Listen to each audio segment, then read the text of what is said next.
Je voudrais maintenant vous présenter la relation entre l'élément du diamètre intérieur et l'élément du poids de l'eau placé juste à côté. Le diamètre intérieur est exprimé en pouces et le poids de l'eau, appelé water weight, est donné en livres par pied, soit livres par foot. Comme ce poids de l'eau est obtenu en multipliant la densité de l'eau par l'aire de la section interne déterminée par le diamètre intérieur d, si la paroi s'épaissit et que le diamètre intérieur diminue pour un même diamètre extérieur, le poids de l'eau diminue également. En d'autres termes, il s'agit d'une valeur dérivée directement liée à l'aire de la section d'écoulement et elle sert de donnée de base pour concevoir la structure de support en déterminant la charge lorsque le tuyau est rempli d'eau.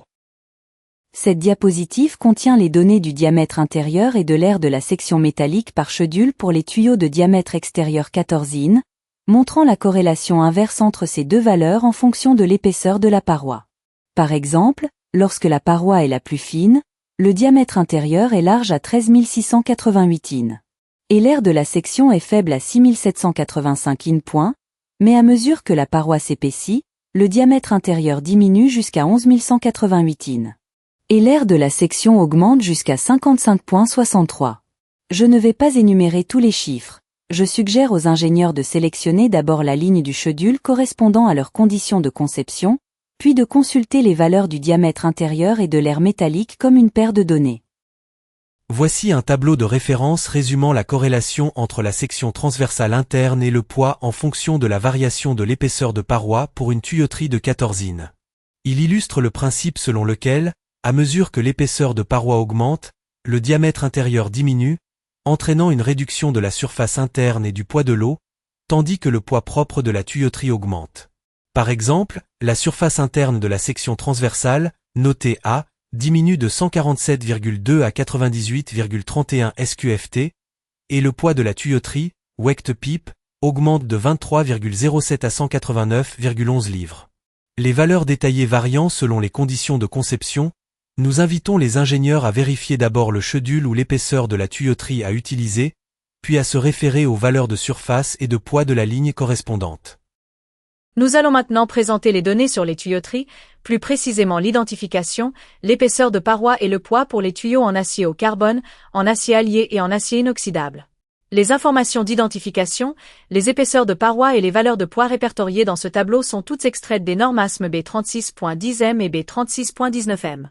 Pour clarifier les abréviations utilisées dans le tableau, STD signifie standard, XS signifie extra strong et XXS désigne le double extra strong. Le poids est exprimé en livres par foot, c'est-à-dire en livres par pied. Un point utile à noter est que les valeurs de la surface interne transversale, listées en SQFT, représentent simultanément le volume en cubic feet par pied de longueur de tuyau. Examinons les principaux éléments qui composent ce tableau. La première partie contient l'élément identification, qui indique les classes de résistance telles que STD, XS et XXS mentionnées précédemment. Ensuite, la taille nominale du tuyau, nominal pipe size, est présentée en pouces. Enfin, l'épaisseur de paroi est représentée par le symbole T. Cette valeur est directement liée à la classe de résistance de la tuyauterie, l'épaisseur de chaque tuyau étant déterminée par la combinaison de la taille nominale et de la classe d'identification.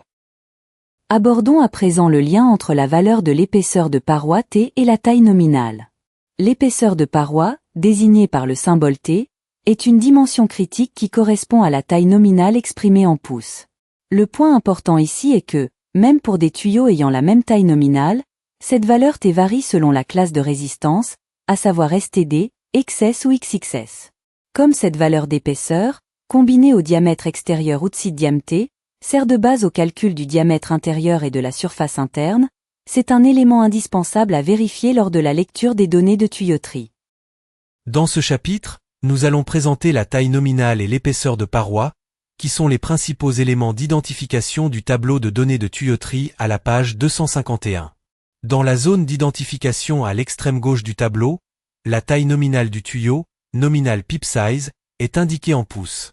Il est important de noter que cette valeur est une dimension nominale servant de référence pour l'identification du tuyau et qu'elle diffère du diamètre extérieur réel.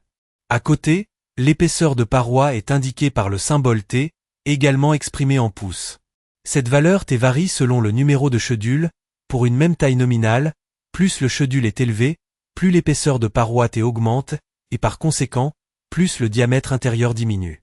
De plus, cette valeur d'épaisseur sert de variable d'entrée fondamentale pour calculer la section transversale métallique ou le poids du tuyau. Gardez à l'esprit que ce tableau s'applique globalement aux tuyaux en acier au carbone, en acier allié et en acier inoxydable. Passons maintenant à la colonne du diamètre extérieur, outil diamètre, du tableau de données. Le diamètre extérieur est exprimé en pouces. Un point essentiel à souligner est que, pour une même taille nominale, le diamètre extérieur reste constant, quel que soit le schedule. Puisque le diamètre extérieur est fixe, si l'épaisseur de paroi T augmente, l'espace intérieur diminue, réduisant ainsi le diamètre intérieur. En termes mathématiques, si l'on soustrait 2 fois l'épaisseur de paroi T du diamètre extérieur D, on obtient le diamètre intérieur D, soit D égale D, 2 tonnes. Cette valeur de diamètre extérieur est utilisée comme dimension de référence pour raccorder les tuyaux ou pour sélectionner les brides et les raccords. Je souligne particulièrement que, pour les petites tailles nominales, la différence entre la taille nominale et le diamètre extérieur réel est importante, il est donc impératif de vérifier la valeur du diamètre extérieur séparément dans le tableau. Enfin, nous allons voir comment utiliser concrètement la colonne du diamètre extérieur, en nous concentrant sur l'interprétation des dimensions par schedule et le calcul des sections.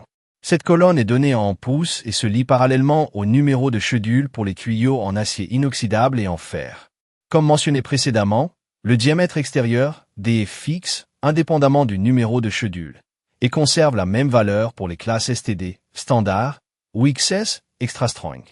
Sur la base de ce diamètre extérieur, la surface interne, A, est calculée par la formule pi4*D, où D est le diamètre intérieur obtenu en soustrayant 2 fois l'épaisseur de paroi du diamètre extérieur, D, 2 tonnes. De même, la section transversale métallique, Area of Metal, est calculée en soustrayant la surface interne A de la surface totale basée sur le diamètre extérieur. Ainsi, en utilisant conjointement le diamètre extérieur et l'épaisseur de paroi T, on peut déterminer la section transversale, le poids et la surface interne. Pour utiliser le tableau, commencez par définir la taille nominale, choisissez ensuite le schedule, puis relevez le diamètre extérieur et l'épaisseur de paroi correspondant. Cette diapositive est un tableau de référence regroupant les données d'épaisseur de paroi par schedule pour des tuyaux d'un diamètre nominal de 16 in. Bien que le diamètre extérieur soit identique à 16,000 in, elle montre comment l'épaisseur varie selon le matériau et le numéro de schedule. Par exemple, selon le schedule choisi, comme le 5S pour l'acier inoxydable ou le STD pour l'acier, l'épaisseur est définie sur une plage allant de 0,165 à 1,594 in. Plus le numéro de schedule est élevé, plus l'épaisseur de paroi est importante, le diamètre intérieur est réduit et la classe de pression est élevée. Veuillez donc choisir le schedule approprié selon vos conditions de conception. Notez que les pointillés dans le tableau indiquent des éléments pour lesquels aucune valeur standard n'est définie. Nous allons maintenant présenter les éléments de section transversale fournis dans le tableau des tuyaux. En plus de l'épaisseur et du diamètre extérieur vus précédemment, ce tableau traite de 2 types de sections. La surface interne transversale, transverse internal area, et la section transversale métallique, area of metal. La surface interne transversale désigne la section du passage intérieur où le fluide circule réellement, et elle est utilisée directement pour calculer la vitesse et le débit. À l'inverse, la section transversale métallique correspond à la section de la partie métallique formant la paroi du tuyau, utilisée pour évaluer le poids par unité de longueur ou la résistance du tuyau. Il est intéressant de noter que la somme de ces 2 sections correspond à la section totale du cercle basé sur le diamètre extérieur.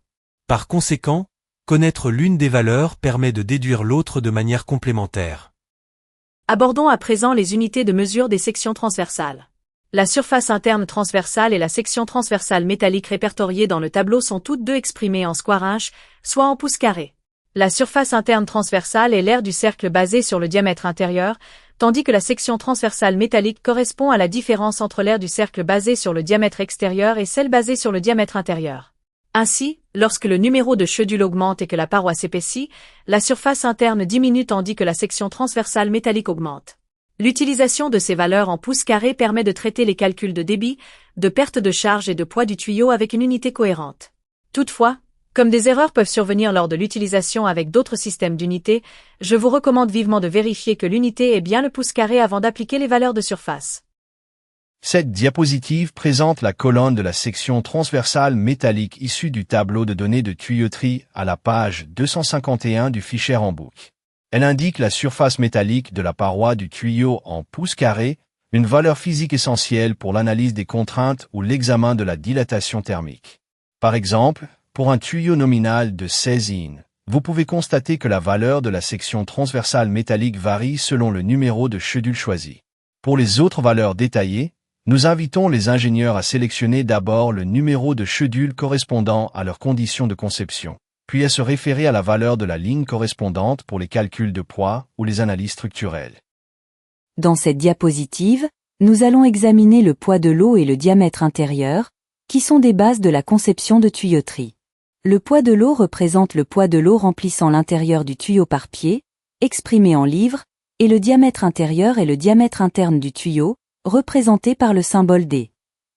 Par exemple, pour un tuyau de 16 in, le diamètre intérieur varie de 15,670 in à 12,812 in, selon le schedule, illustrant la caractéristique selon laquelle le diamètre intérieur diminue à mesure que la paroi s'épaissit. Veuillez vous référer directement aux autres valeurs du tableau selon vos conditions de conception.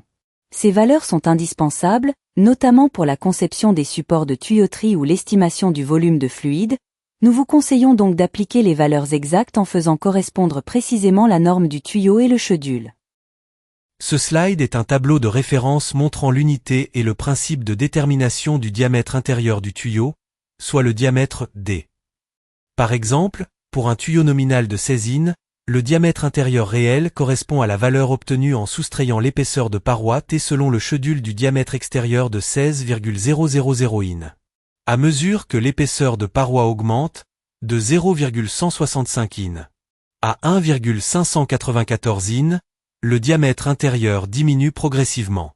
Le diamètre nominal et le diamètre intérieur réel étant différents, veuillez impérativement rechercher et appliquer la valeur du diamètre intérieur réel correspondant au schedule dans ce tableau lors du calcul du débit ou des pertes de charge. Je vais maintenant vous présenter la colonne du diamètre intérieur, ou inside diamt, parmi la configuration des colonnes du tableau de données des tuyaux. L'unité de cette colonne est l'inch, et dans le corps du tableau, le diamètre intérieur est représenté par le symbole D. Le même tableau présente également la colonne waterweight, qui indique le poids de l'eau par unité de longueur, exprimé en livres par pied, livres par foot. Le diamètre intérieur est la dimension fondamentale qui détermine la section transversale d'écoulement à l'intérieur du tuyau. Tous les calculs ultérieurs, y compris la section et le volume, partent de cette valeur. Ce tableau est un document de référence résumant la corrélation entre le diamètre intérieur, la section transversale, le poids de l'eau et le poids du tuyau. Par exemple, on peut constater que lorsque le diamètre intérieur est de 15,670 in, la section transversale est de 1,33926 pieds carrés, et que si le diamètre intérieur diminue à 12,812 in, la section transversale diminue également à 0,89529 pieds carrés. Cependant, il convient de noter que même pour une même plage de diamètre intérieur, le poids du tuyau peut augmenter jusqu'à 245,25 livres par foot selon l'épaisseur de paroi. Veuillez vérifier les valeurs détaillées dans le tableau en fonction de vos conditions de conception pour les utiliser dans le choix des spécifications du tuyau et le calcul des charges. Ce tableau contient les spécifications et les conventions de notation des tuyaux basées sur les normes ASME B36.10m et B36.19m. Par exemple, vous pouvez constater que pour un même diamètre, l'épaisseur de paroi et le poids augmentent en passant de STD à XS, puis à XXS. De plus, la valeur de la surface intérieure en pieds carrés est identique à la valeur du volume en pieds cubes par pied de longueur de tuyau, ce qui permet de calculer instantanément le volume interne. Les valeurs détaillées variant selon les conditions de conception, veuillez d'abord sélectionner le matériau et la classe d'épaisseur requis, puis vous référer aux valeurs correspondantes pour votre conception. Je vais maintenant vous présenter d'autres colonnes du tableau de données des tuyaux, à savoir l'identification, la dimension nominale du tuyau et l'épaisseur de paroi. L'unité de la dimension nominale est l'inch, et la colonne d'identification indique des classes telles que standard, extra strong, double extra strong ou des numéros de schedule. Il faut noter ici que la dimension nominale n'est pas exactement égale au diamètre intérieur ou extérieur réel, mais constitue une taille de référence pour l'appellation du tuyau. L'épaisseur de paroi est représentée par le symbole T dans le tableau. Même pour une même dimension nominale, l'épaisseur de paroi varie selon la classe, ce qui détermine conjointement le diamètre intérieur et le poids par unité de longueur. Je vais maintenant vous présenter l'élément épaisseur de paroi du tableau de données de tuyauterie. En anglais, on utilise le terme wall thickness, représenté dans le tableau par le symbole de variable T. L'unité est l'inch. Cette épaisseur de paroi T est la dimension clé qui relie le diamètre extérieur et le diamètre intérieur D. Le diamètre intérieur, D, est obtenu en soustrayant 2 fois l'épaisseur de paroi T du diamètre extérieur, soit D égale OD, 2 tonnes. Ainsi, même pour un même diamètre nominal, si le numéro de schedule change, l'épaisseur T change, et le diamètre intérieur change en conséquence. Si la valeur de T augmente, le diamètre intérieur diminue, mais le poids du métal par unité de longueur et la résistance du tuyau augmentent. Cette colonne T sert de donnée d'entrée fondamentale pour calculer la section transversale, le poids du tuyau et le volume du fluide interne. Je vais ensuite vous présenter l'entête du tableau qui regroupe le diamètre nominal et l'épaisseur de paroi. Le diamètre nominal est désigné par nominal peep size et l'épaisseur de paroi par le symbole T, les deux étant exprimés en H. Attention, le diamètre nominal est seulement une dimension de référence pour classer les tuyaux et ne correspond pas exactement au diamètre extérieur réel. Au sein d'une même ligne, pour un diamètre nominal donné, différentes valeurs de T sont listées selon le schedule pour distinguer les classes d'épaisseur. Une fois la combinaison du diamètre nominal et de T fixée, le diamètre intérieur, D, la section transversale et le poids par unité de longueur sont tous déterminés pour cette ligne. Par conséquent, pour lire le tableau, commencez par trouver la ligne correspondant au diamètre nominal, puis choisissez l'épaisseur T en fonction du schedule. Enfin, je vais vous présenter l'élément du diamètre extérieur du tuyau. En anglais, on l'appelle outside diam T, souvent abrégé en OD, et l'unité est l'inch. La caractéristique la plus importante du diamètre extérieur est qu'il s'agit d'une dimension de référence qui reste constante pour un même diamètre nominal, quel que soit le numéro de schedule. En d'autres termes, même si l'épaisseur de paroi T change, l'OD reste fixe, et c'est le diamètre intérieur D qui varie. C'est précisément la relation D égale OD, 2 tonnes. De plus, le diamètre extérieur est crucial en pratique car il sert de base pour vérifier la compatibilité dimensionnelle des composants assemblés extérieurement, tels que les brides, les raccords et les vannes. Dans le tableau, cette colonne OD est l'un des éléments dimensionnels clés formant une ligne avec le diamètre nominal, l'épaisseur de paroi et le diamètre intérieur. Je vais maintenant vous présenter la colonne du diamètre extérieur, ou outside diam T, dans le tableau de données de tuyauterie. Cette colonne indique le diamètre externe du tuyau en inch. La caractéristique principale de l'OD est que sa valeur est fixe une fois que la taille nominale du tuyau est déterminée. Pour un même nominal, l'OD reste identique même si le schedule, c'est-à-dire la classe d'épaisseur de paroi, change. Cependant, si l'épaisseur de paroi T augmente, la matière s'épaissit vers l'intérieur, et le diamètre intérieur D diminue. L'ensemble de ce tableau concerne les tuyaux en acier au carbone, en acier allié et en acier inoxydable, et les informations d'identification, d'épaisseur de paroi et de poids sont extraites des normes ASME B36.10M et B36.19M. La colonne OD constitue la donnée d'entrée fondamentale pour le calcul ultérieur de la section métallique, du poids et du diamètre intérieur.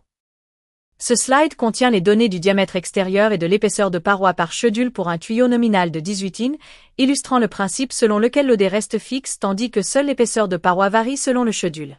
Par exemple, la classe standard STD correspond à une épaisseur de paroi de 0,375 in et L extra strong, XS, à 0,5 in. Les autres valeurs sont listées en détail pour vous permettre de choisir selon vos conditions de conception.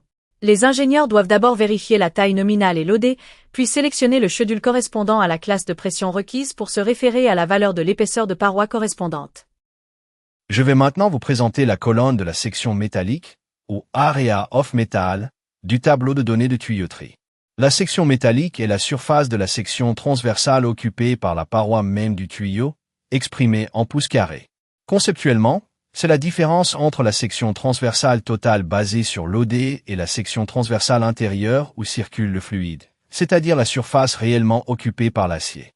Par conséquent, plus l'épaisseur de paroi est importante, plus la section métallique est grande, ce qui entraîne directement une augmentation du poids du tuyau par unité de longueur, soit la valeur weight PEEP en livres par foot. Pour rappel, dans ce tableau, La valeur de la section transversale intérieure notée SQ.FT représente également le volume en pieds cubes par pied de longueur de tuyau. La section métallique est une donnée essentielle pour évaluer la résistance et le poids du tuyau, ainsi que pour calculer les contraintes. Cette fois, je vais vous présenter deux colonnes du tableau de données des tuyaux relatives à la section transversale. L'unité utilisée est le pouce carré.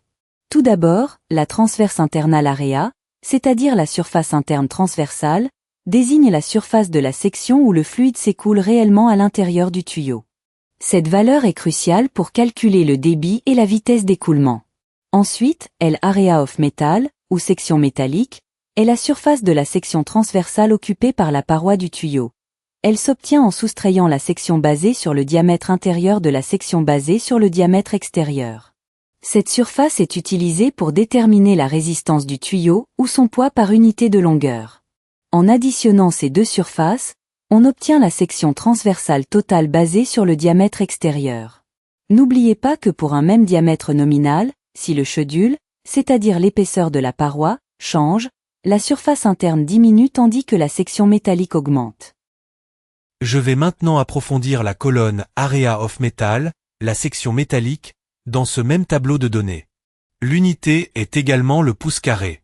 Cette valeur représente la surface de la section transversale occupée par l'épaisseur de la paroi du tuyau. Le calcul s'effectue en soustrayant la section basée sur le diamètre intérieur de la section basée sur le diamètre extérieur. En formule, cela donne pi divisé par 4, multiplié par la différence entre le carré du diamètre extérieur et le carré du diamètre intérieur. Plus la section métallique est grande, plus le tuyau est épais et lourd, et plus sa capacité à résister à la pression est élevée. De plus, cette valeur sert de donnée de base pour estimer le poids du tuyau par unité de longueur. Le tableau organise ces surfaces par diamètre nominal et par schedule, permettant de trouver rapidement la valeur nécessaire lors de la conception. Enfin, je vais vous présenter la partie du tableau de données qui regroupe plusieurs colonnes. On y trouve trois éléments, la surface, le poids de l'eau et le diamètre intérieur. D'abord, l'area correspond à la surface interne ou à la section métallique vue précédemment, exprimée en pouces carrés. Ensuite, le water weight est indiqué en livres par pied de tuyau, livres par foot of pipe. C'est le poids en livres de l'eau lorsque le tuyau est complètement rempli sur une longueur d'un pied. Cette valeur s'obtient en multipliant la section interne par la densité de l'eau, et elle est utilisée pour calculer la charge d'eau par unité de longueur. Enfin, l'inside diamètre, ou diamètre intérieur, noté par le symbole D, sert de référence pour calculer la section d'écoulement et la vitesse du fluide. Ces trois valeurs sont largement utilisées en pratique pour la conception des supports de tuyauterie, le calcul des charges lors des essais hydrostatiques et le calcul du débit. Nous allons maintenant aborder l'élément du diamètre intérieur dans le tableau de données. Cette colonne indique le diamètre interne du tuyau, soit l'inside diamètre, et l'unité est le pouce. Dans le tableau, il est représenté par la lettre minuscule D, et désigne le diamètre intérieur de la section du tuyau. La valeur D n'est pas qu'une simple dimension.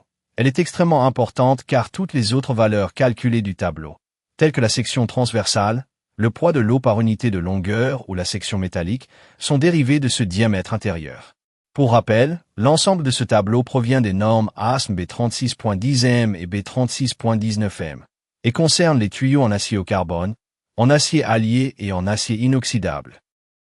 Je vais poursuivre avec les colonnes du poids de l'eau et du diamètre intérieur. Le poids de l'eau, appelé water weight en anglais, désigne le poids de l'eau remplissant le tuyau par unité de longueur. L'unité est la livre par pied de tuyau, livre par foot pipe. Le diamètre intérieur, situé sur la même ligne, est noté D et s'exprime en pouces.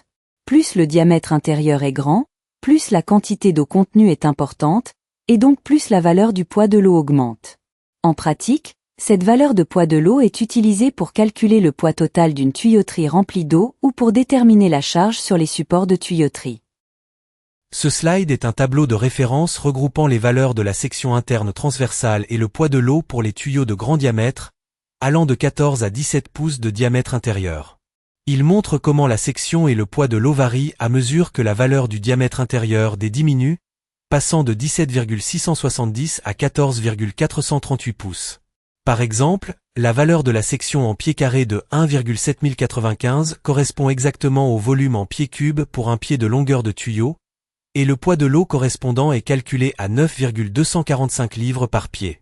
Toutes les valeurs ne sont pas listées ici. Lors de la conception réelle, veuillez d'abord identifier le diamètre intérieur requis, puis vérifier et appliquer successivement la section et le poids de l'eau correspondant.